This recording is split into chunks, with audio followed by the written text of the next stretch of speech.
Today, we're taking a completely different look at addiction. Forget willpower, forget detox for a minute. We're going to explore this through the eyes of Carl Jung. And trust me, his perspective changes everything. When we hear the word addiction, our minds immediately jump to the most dramatic examples, right?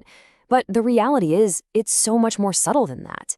It's something that can quietly weave its way into our everyday lives, often without us even realizing it.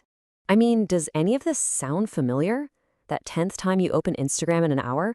That little knot in your stomach while you wait for a text message to feel validated?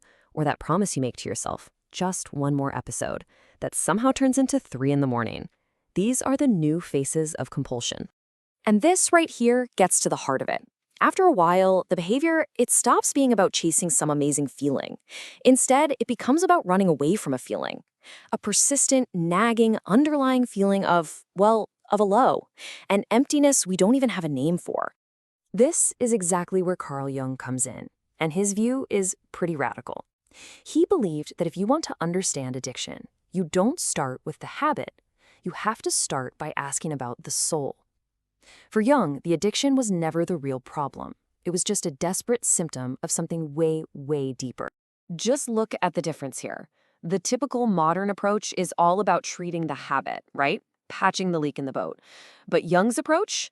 It's completely different. It's about meeting the actual human being behind the habit.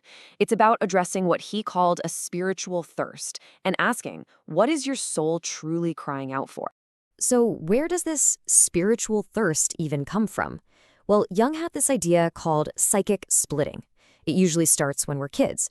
We learn pretty quickly that certain parts of us, maybe our anger, our sadness, our wild creativity, aren't welcome. So what do? We bury them.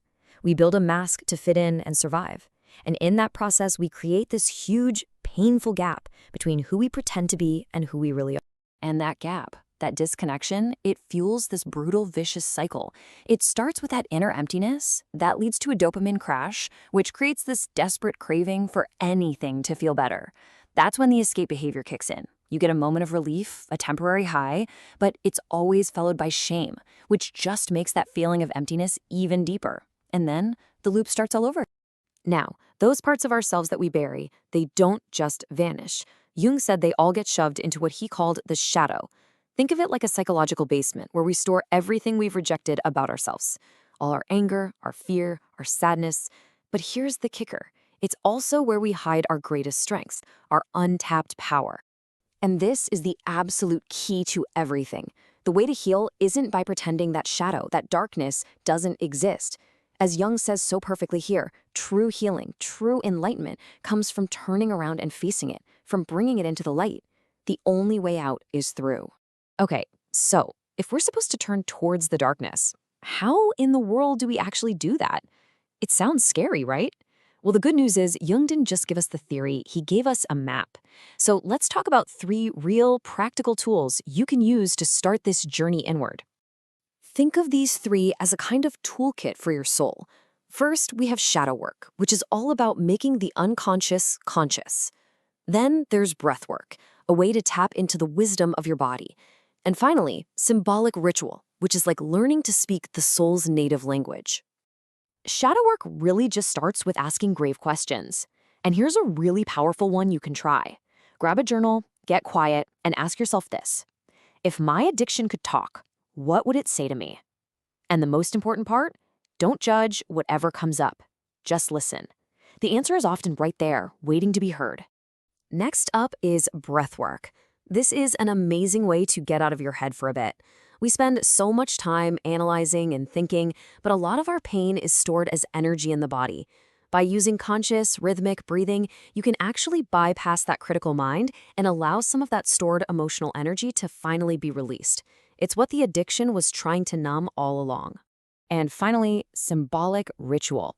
Now, Jung believed the soul doesn't really speak in words, it speaks in images and symbols. So a simple conscious act like lighting a candle and just sitting with yourself for 5 minutes, no distractions, can be an incredibly powerful way to start a new conversation with your inner self. It's like sending a signal that says, hey, I'm ready to listen now.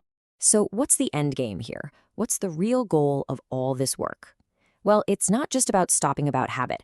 It's about a much bigger, much more beautiful journey toward what Jung called individuation, or in simpler terms, becoming whole.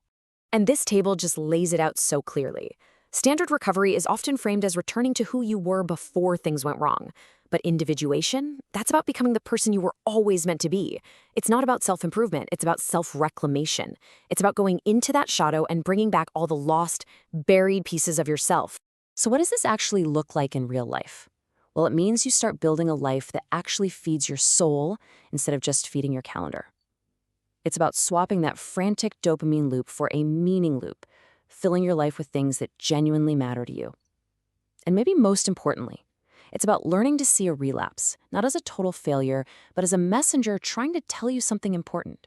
And please remember this. This kind of deep healing is never a straight line. It's a spiral. You'll circle back to old feelings and old patterns. But the key is you're not back at square one. Each time you revisit it, you're on a deeper level of the spiral, and you're armed with so much more awareness than you had before. And that brings us to this final incredible idea. From this Jungian point of view, the addiction, the struggle, the pain, the very thing that feels like it's breaking you, it isn't just a wound. It holds the potential to become the very doorway to the most important journey of your life, the journey back to your whole self. It's the key to your own liberation.